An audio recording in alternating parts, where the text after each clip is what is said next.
কিভাবে চোখের হেফাজত করা যায়, খারাপ চিন্তা থেকে মুক্ত থাকার উপায় কি? চোখের হেফাজত করার একমাত্র উপায় হলো চোখকে অবনত করা, অর্থাৎ যেখানে চোখ ফেললে আমি গুনাহ থেকে বাঁচতে পারবো না সেখানে চোখ ফেলা যাবে না। ফেসবুকের যে পেজে, যে গ্রুপে, যে আইডিতে খারাপ জিনিস আসে, বেপর্দা নারীর ছবি আসে, সেগুলো দিকে তাকাও, সেগুলোকে আনফলো করতে হবে। এটা হলো নিজেকে নিয়ন্ত্রণ করা। আল্লাহ বলেছেন কুল্লিল মুমিনিনা ইয়াগুদ্দু মিন আবসারিহিম ওয়া ইয়াহফাযু ফুরুজাহুম। হে রাসূল, আপনি ঈমানদার পুরুষদেরকে বলে দিন তারা যেন তাদের চোখগুলোকে নিয়ন্ত্রণ করে, দৃষ্টিকে নিয়ন্ত্রণ করে, অবনত করে এবং তাদের ইজ্জতকে, সম্ভ্রমকে, লজ্জাস্থানকে হেফাজত করে। অতএব আপনি চোখের হেফাজতের জন্য চোখকে অবনত করতে হবে, চোখকে নিচের দিকে তাকিয়ে হাঁটতে শিখতে হবে, যেখানে সেখানে তাকানো যাবে না। আপনি জানেন যে আপনার কলেজে গেলে, আপনার ইউনিভার্সিটিতে গেলে, আপনি অমুক বাজারে গেলে, অমুক জায়গা গেলে চোখের গুনাহ হয়, তাহলে আগে থেকে নিয়ন্ত্রণ করার ট্রেনিং নেন, প্রতিজ্ঞা করে নিজেকে নিয়ন্ত্রণ করেন এবং অবনত রাখেন। নিচের দিকে তাকিয়ে তাকিয়ে যথাসম্ভব আপনি নিজের চোখকে, দৃষ্টিকে হেফাজত করার চেষ্টাটা করেন। আল্লাহ বলেছেন ওয়াল্লাযীনা জাহাদু ফীনা লানাহদিয়ান্নাহুম সুবুলানা, যারা আমার পথে আসার চেষ্টা করে তাদেরকে আমি অবশ্যই অবশ্যই আমার দিকে আসার বহু রাস্তা দেখিয়ে দিব। আল্লাহ আমাদেরকে সবাইকে চোখের গুনাহ থেকে বেঁচে থাকার তৌফিক দান করুন।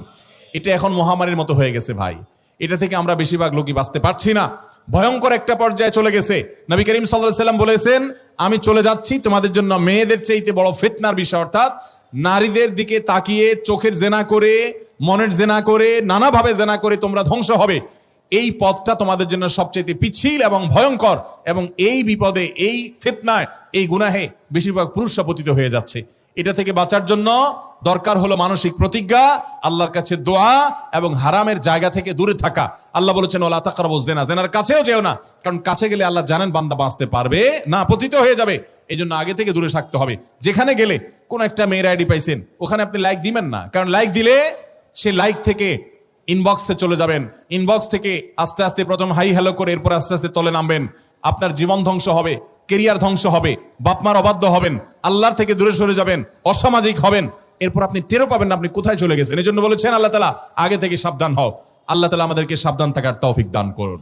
যুবক ভাইরা আমার, এই যৌবনটাকে হেফাজত করেন, সকল ভালোবাসাগুলোকে সব জমিয়ে রাখেন নিজের বৈধ স্ত্রীর জন্য। আল্লাহ আমাদের যুবক ভাইদেরকে এই গুনাহের হাতছানি থেকে, গুনাহের এই ভয়াবহতা থেকে বেঁচে থাকার তৌফিক দান করুন।